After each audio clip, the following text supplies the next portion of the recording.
Okay. Okay. All right.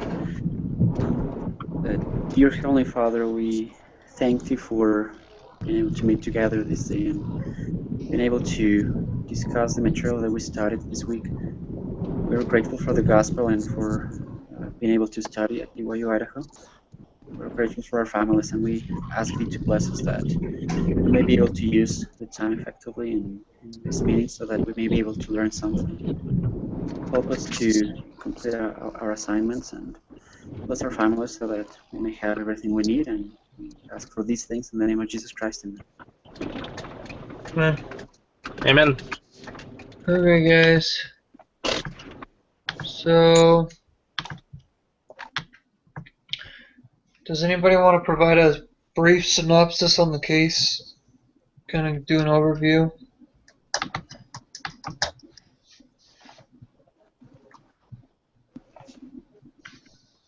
Well, it's like a negotiation between the Hockey Players Union and the NHL, pretty much.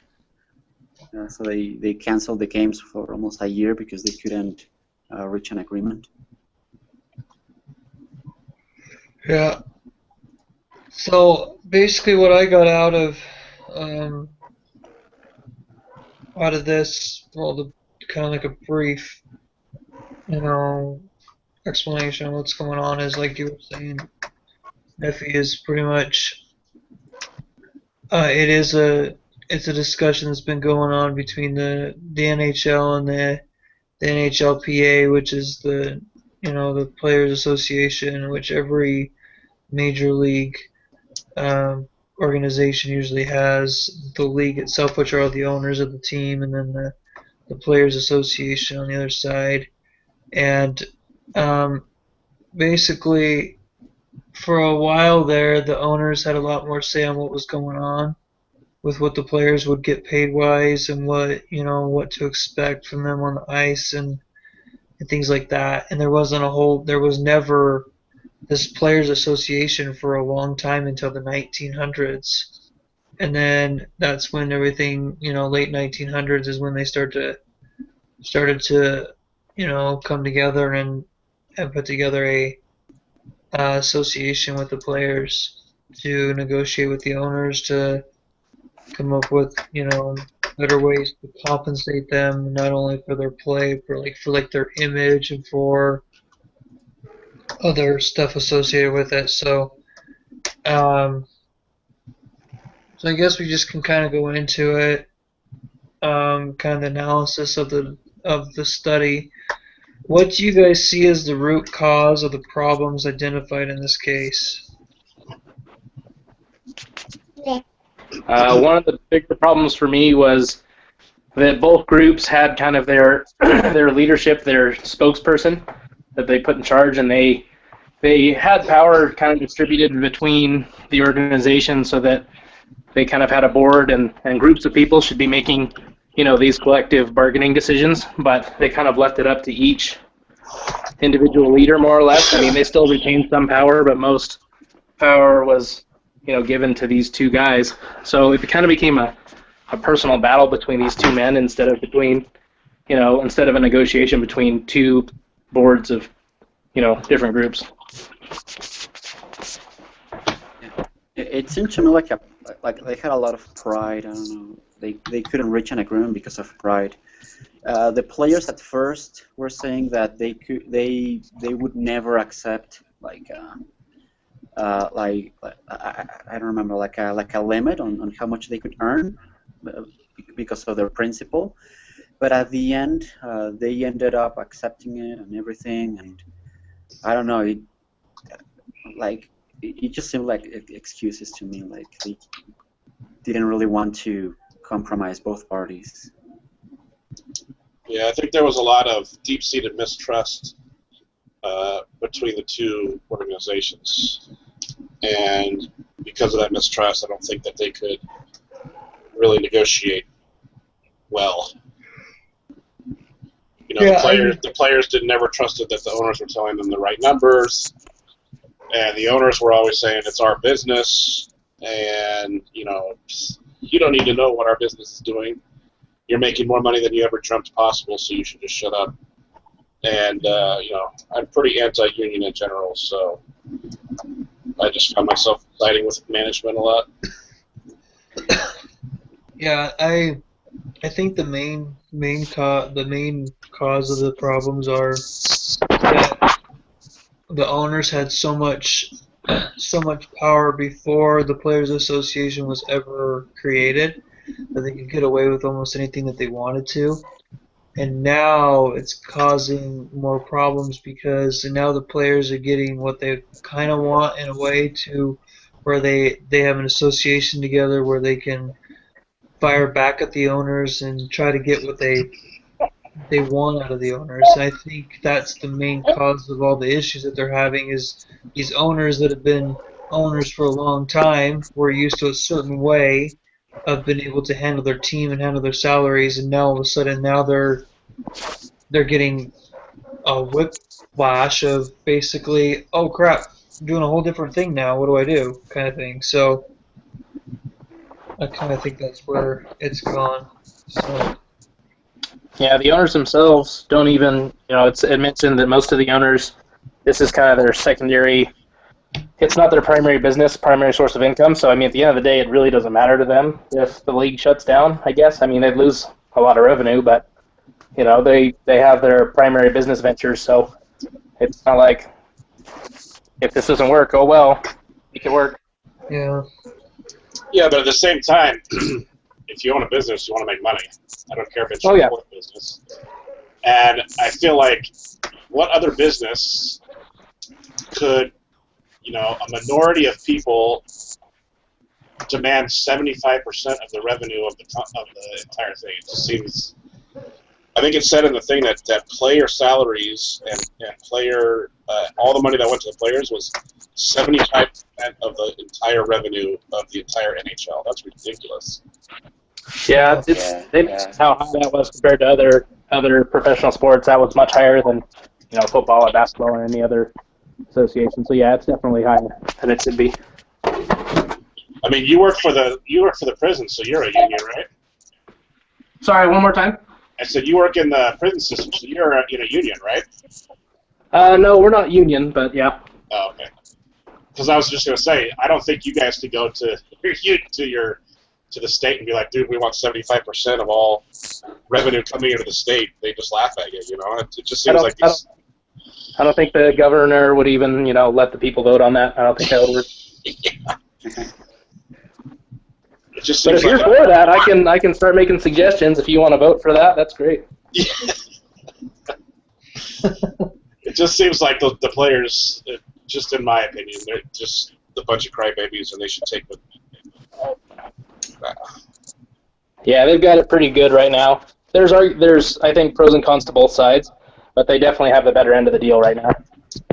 Yeah. Yeah, I don't know. I think, Anyways, so the next question with this agenda is pretty much, how do you describe the culture of the NHL? Like strengths and weaknesses. What are some strengths and weaknesses of the NHL? What'd you guys say? Well, I think the head of the NHL, I think he's good. I mean, he helped Stern build the NBA, and he's got the NHL now in a relatively few amount of years. They're, according to the case study, they're like at the top that they've ever been. Mm-hmm. So I think that from a standpoint of him broadening the NHL, I think he's done a good job. But clearly, these collective bargaining agreements aren't going well for him. I mean, I was shocked that they had like 3 or 4 strikes within a decade, it seemed like. Yeah. I actually didn't realize that. I don't really pay attention much to the NHL. I pay attention more to the other leagues. But NHL is kind of on the back burner for me. But I think some of the strengths that the NHL has is, for one, they don't seem to have as many issues, I guess you could say, as other leagues do when it comes to personnel and problems like that. I think that's one of their strengths. You don't hear a lot about issues with NHL players as much as you do like the NFL or the NBA or Major League Baseball, you know? So I think that's an upside, a strength for the NHL. Um, but at the same time, I think one of their strongest weaknesses is basically their like you guys were saying, the money situation between the owners and the players. You know, it's not as even as it probably should be. You know, I think other leagues are a lot, I don't know, do a lot more fair, I would say. I don't know. Overall, I think professional athletes get paid way too much anyways. I think that's just they get paid way too much for what they do. But either way, I think this league is one of those that needs to kind of get back on board. If he helped with the NBA and he was part of the NBA, I would hope that him at the top of the NHL would help, try to structure the NHL just kind of like the NBA in a way to make it a little bit, better for the players, I guess. Well, that's what he's trying to do. Like in the NBA, Yeah. they instituted a salary cap and a limit to the percentage of revenue that the players can get and all that kind of stuff. Right. And even they still complain about some teams not making money. Yeah, it's true. And they implemented that revenue sharing thing too on their last collective bargaining agreement, where they tax the major markets and give it and redistribute it to the smaller markets. So he's trying to do what they did in the NBA. It's just that the union guys aren't going for it.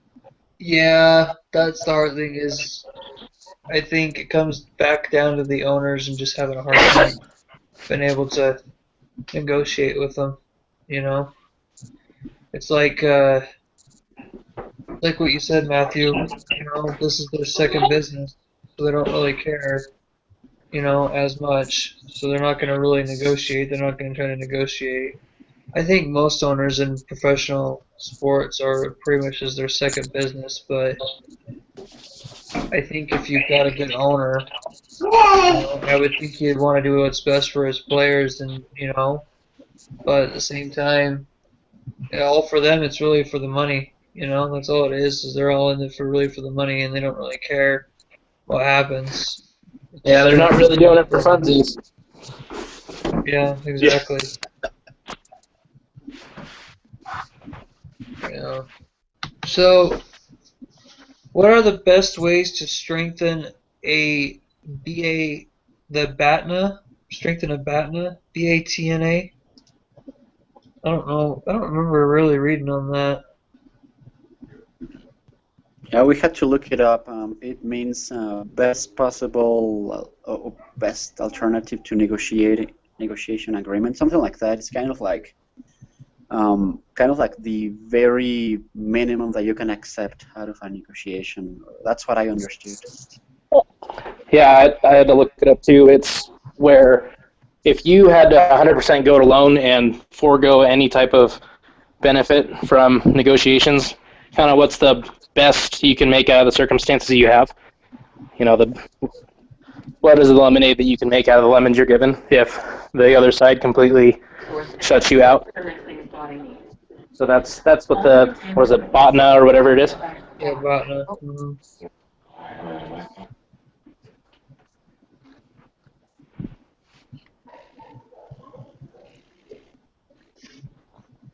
Okay. So sorry, what was the question? The question was, what are the best ways to strengthen it? How to strengthen BATNA?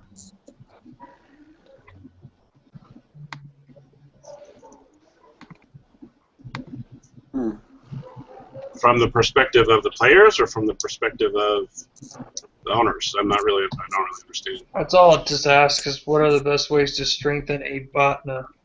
So I think it's just kind of in general, how can you strengthen a BATNA?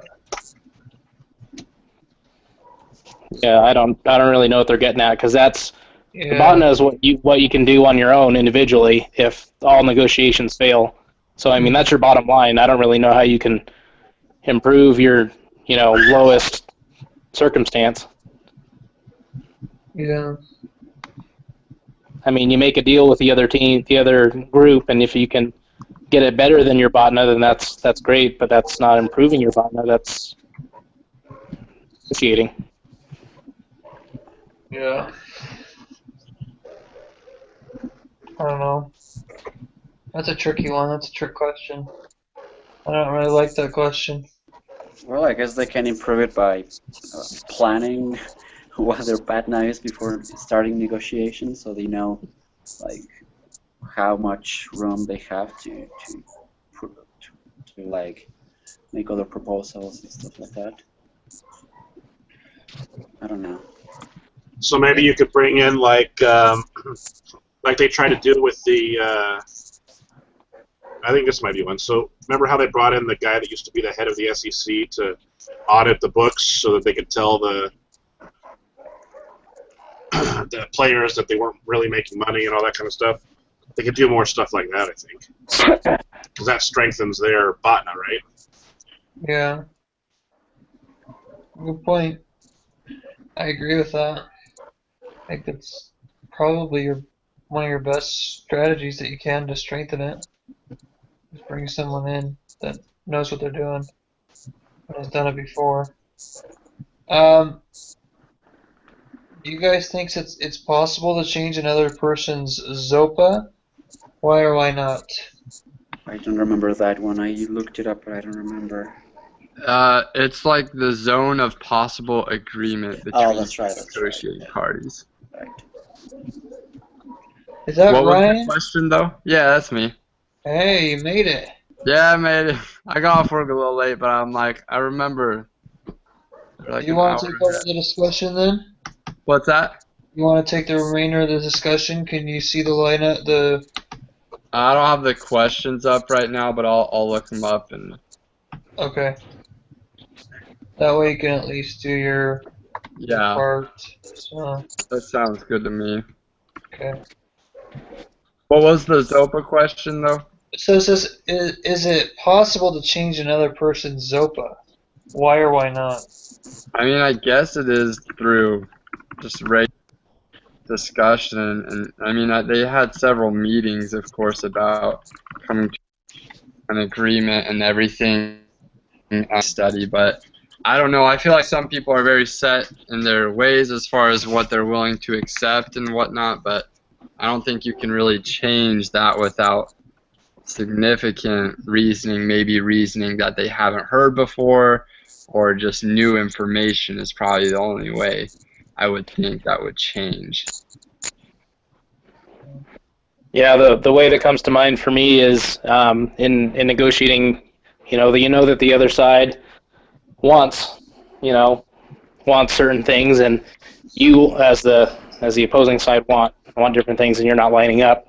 So you have to try and figure out what else, kind of the other side is looking for. Maybe not necessarily, you can't give in on certain aspects, but if you can find other areas that can more or less sweeten the deal that aren't as important to you to keep a hold of, then that's how you can accept it. Like the example I read was a girl who was trying to buy a car, and the guy was selling the car, but they couldn't meet at a price that they both felt was fair. Well, the girl threw in some skis that she wasn't going to use, and the guy was going to look for some skis. So, they can widen the criteria that they're looking for in their negotiations. Cool. I got the case study questions up here. Yeah? Okay. Um, I'll just turn it over to you then. Yeah, no worries. It's all good. The next thing they're kind of looking at is they're saying, what barriers would you seek to remove and how specifically? So in talking about ZOPA, or the zone of possible agreement between two parties, what kind of barriers would you seek to remove and how would you do it?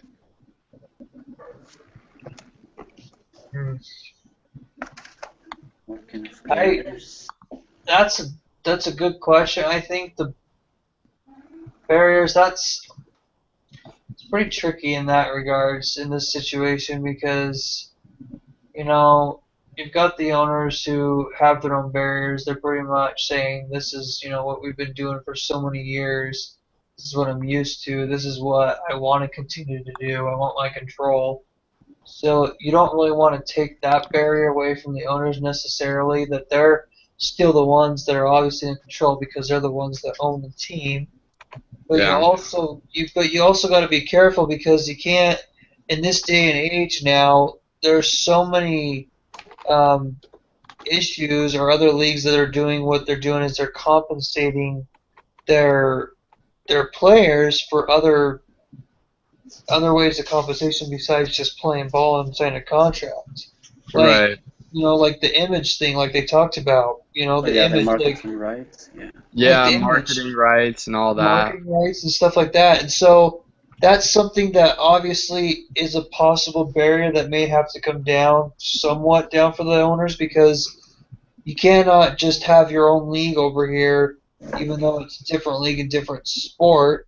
That Yeah. you can't just, because if all the other players in other leagues are, entitled for the same rights for image and for, Yeah. all that other stuff, they should be able to be entitled to it for it as well. So I think that's one of those things is I think you have to specifically take that away from the owners' playbook or from their plate a little bit, and kind of meet in the middle and help out the players a little bit too, because they're the reason why you're getting Yeah. revenue off of that too. It's not just the players that are going to make money off the marketing. It's you as well. You're going to make more money in the marketing, but you've got to compensate them too, because they're the ones who are giving you that marketing revenue.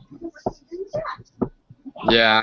No, I agree. It's interesting. I was thinking back on the Speed of Trust book that we read not too long ago, and it seems like a lot of those principles, as far as like transparency and some of that, could have definitely helped with understanding each other's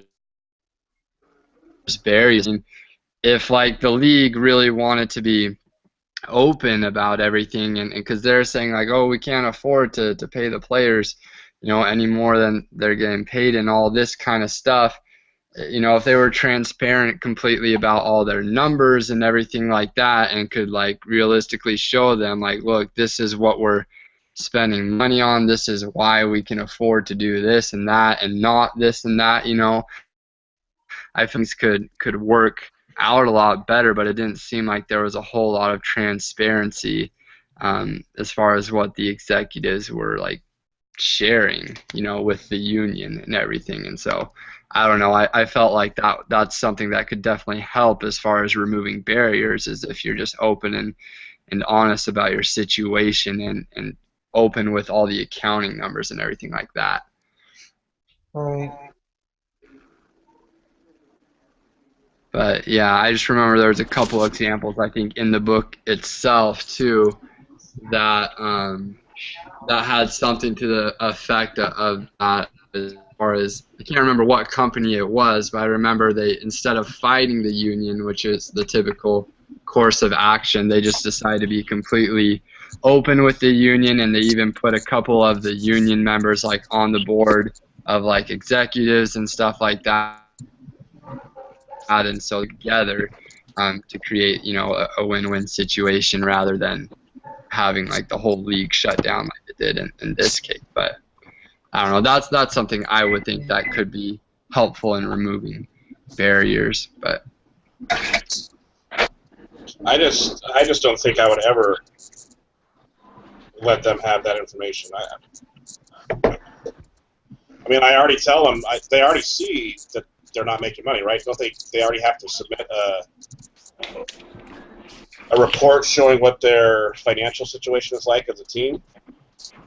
there are some things, but I think I remember it saying in there that there was still room for them to hide certain numbers. I can't remember how exactly it was all worded. My only problem with their argument with that is, the owners look to hire the former, head of the SEC and tried to, verify their numbers that they had, Right. which, Yeah. The Players Association is the group that had the issues with the numbers. So, Right. I mean, the burden of, proving to someone is going to be on the Players Association. Yeah. So, what they realistically should have done is hire an accountant. had an independent, auditor go in and check their numbers. I mean, as I'm going into accounting, and these representatives for, this Players Association aren't going to know what they're looking at just based on the numbers they're looking at. It's not going to make any sense to them, even if they have the 100%, ledger directly in front of them. So, they need to hire somebody, and they didn't really seem to take any type of action to want to do that. So, I mean, the owners are doing what they can to do it, but, then it's that person is biased towards them because they were hired by the owners instead of the Players Association. So the Players Association needs to put up or shut up and hire somebody to represent them if that's how they feel, but they're kind of just whining instead of doing anything about it. Yeah. Yeah, not only that, there's no way as the owner of a business, and that's what these owners are. I mean, this is a business. Yeah. I would never let my employees, I don't care who they are, see every single line item in my income statement. I mean, it just would never happen. So, I mean, I think I would be more like the owners in this situation. I'd be like, fine, if you don't take what I'm saying and, you don't like it, then go play in Europe. Yeah. This is not my only company, so I'm going to be fine. If you guys don't want to make millions of dollars, then be my guest. Yeah. There's just no way I would ever give the players every access to all of my books. It just never would happen. Right. And I don't know any league that does that, I don't think. Yeah. Yeah, I agree. I don't think the league necessarily needs to do that. The owners don't have to necessarily open that playbook, but I do think they can be a little bit more, I guess, adaptable and help out the players a little bit more in regards to like the marketing situation. Like I said, I think it would help, but I think full access to the books would be over. That would be way over on top. Then you're gonna have problems left and right. You're not gonna be able to keep players, and that would just lead to whole different people arguing too much about what's being spent where and whatnot. Well, at the end of the day, they're employees, so it's another dang business. What the heck does it look like? Yeah. I mean, it's just a bunch of crybabies in my opinion. Yeah. That's a good point. Yeah, and you guys have pretty much answered most of the next two topics. It's just saying, what would you do if you were the Players Association? So what would you do if you were the union in this case to resolve the situation? So I think we've talked a little bit more perhaps on the side of the league and what they would or wouldn't do. But say if you're putting yourself in the shoes of the union, what kind of things might you suggest to make this work, and what kind of agreement would you be accepting to? I think in the end they did the right thing. I mean, they accepted a salary cap. I think they shouldn't have tried to go to $52 million a year. Yeah. The league already said, okay, we'll come up from where we wanted of $31 million, and we'll come up to 42. Yeah. And then they came up again to whatever it was. They should have taken that deal, I think. Yeah. I mean, they got some of the concessions they want. The owners got some of the concessions they wanted, and I think that the players' union was in the wrong to kind of keep going for more. Yeah. Yeah. The only thing that I feel for the players' union is that their second big meeting they had where the owners really felt they won the negotiations and came out on top, turned out to backfire on them and came with some negative consequences. And they had that contract until 2004, and they're like, well, this didn't turn out how we really wanted. Can we renegotiate? And it's like, well, we agreed on this. This was really into your benefit. Yeah. And just because you don't like how it turned out because you were wrong, that's not my fault, as the Players Association. So I think they're doing the right thing.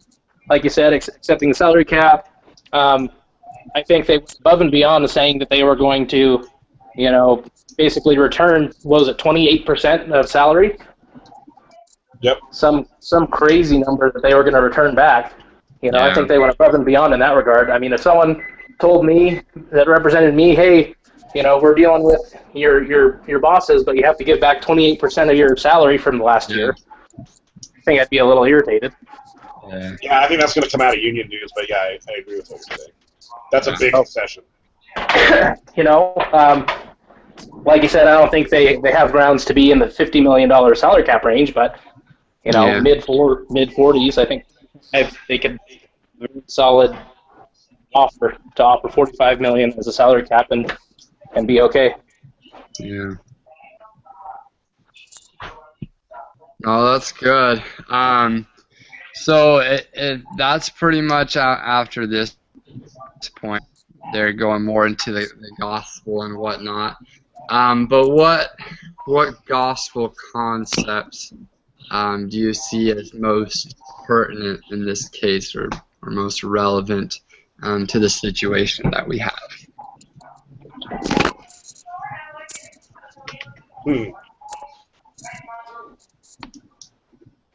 Kind of a funny question, but... Yeah, I don't know. Can I start a union to negotiate my tithing down to 8% instead of 10%?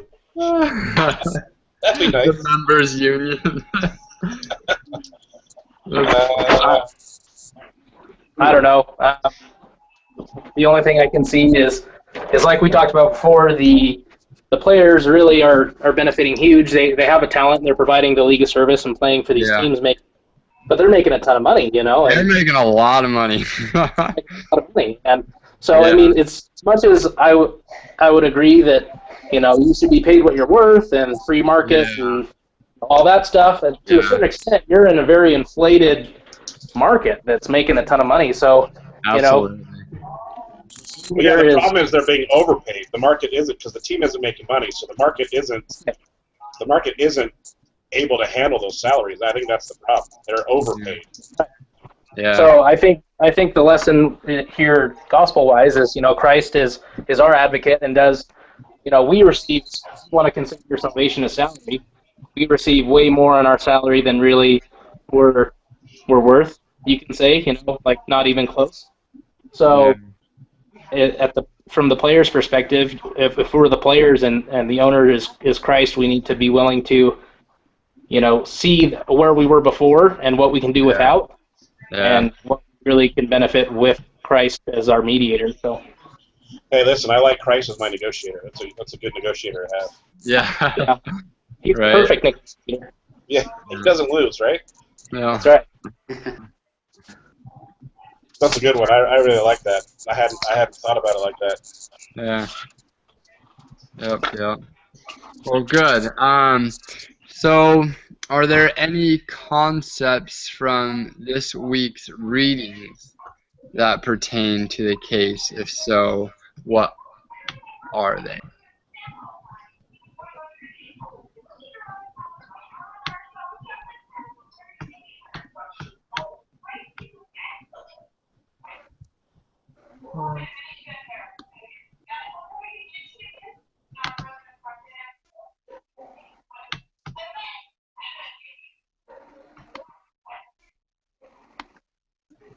I have no idea.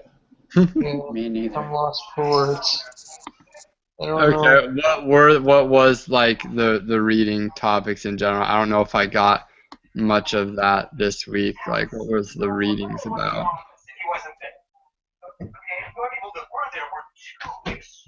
I know I haven't been that up to date on all that. I didn't really read the readings, to be perfectly honest. I think that's a lot of people. I just don't have time. I say that I do, but probably shouldn't say that.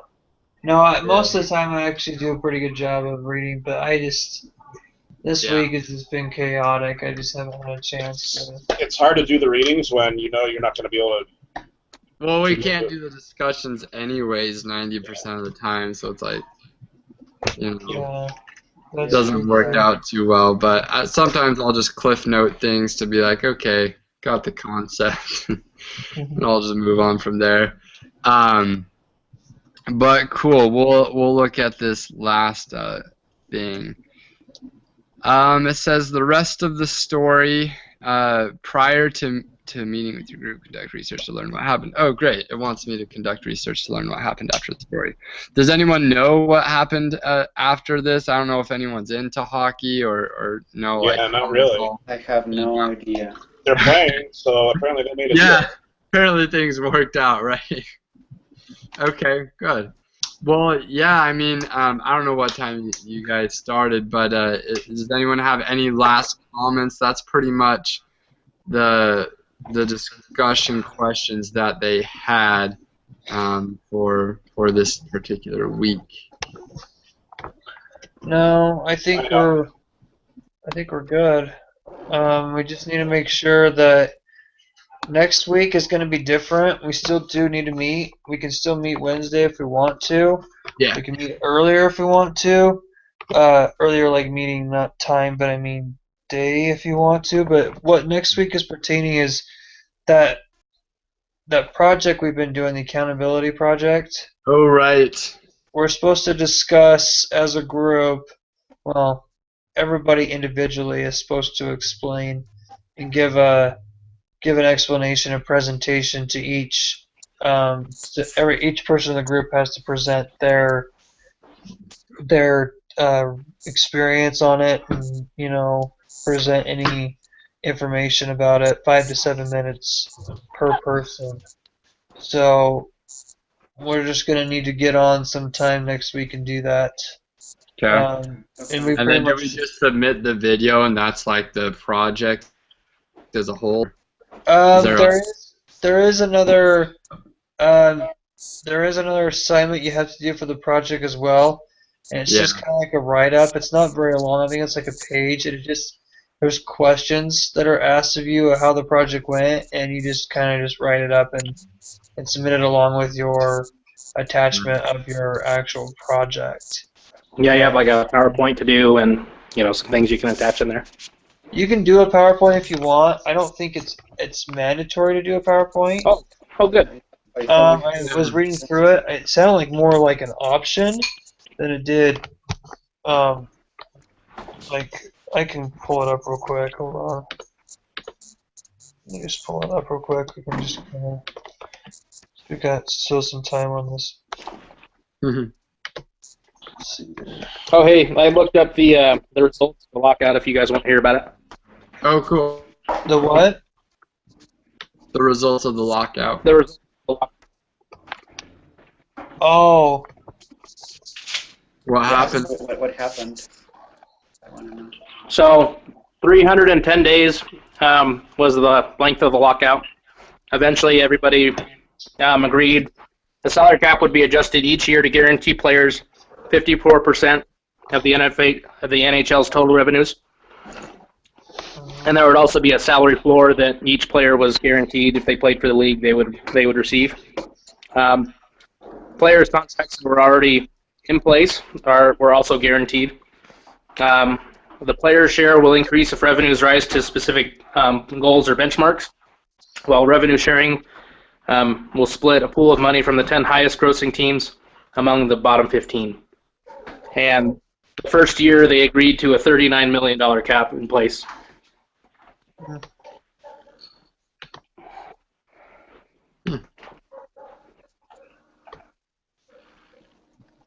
Sounds like the players started missing that money and caved.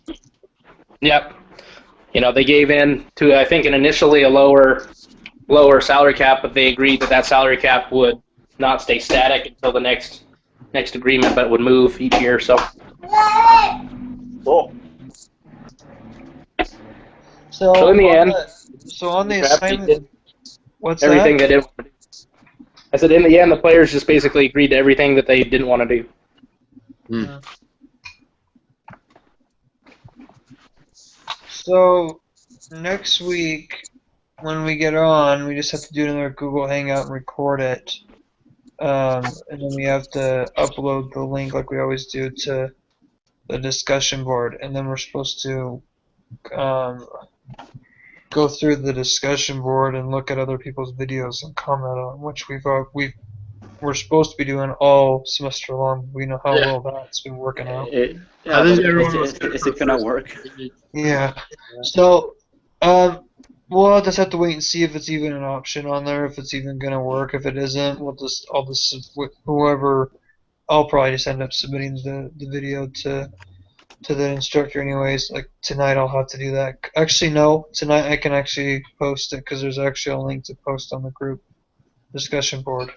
So I'll actually do that. But the thing with the actual like assignment though, the final presentation, it says it goes through the questions. It says, provide a document to your instructor and create a document, write your responses to the following questions and statements.